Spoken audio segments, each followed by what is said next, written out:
How to use PlayStation application step by step. First of all, go ahead and launch any app store on your device. Then proceed to search for PlayStation application. Once you tap on the search bar, you should be able to find it. However, PlayStation application is not available within my region, but if it is in yours, you simply have to download it from here. Now, once you launch the application, type your PSN sign-in ID and password.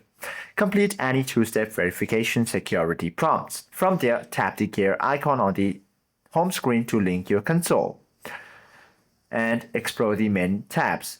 From the Play tab, you can view recently played games, friend list, and notifications. From the Explore tab, you can read official news and update about upcoming games.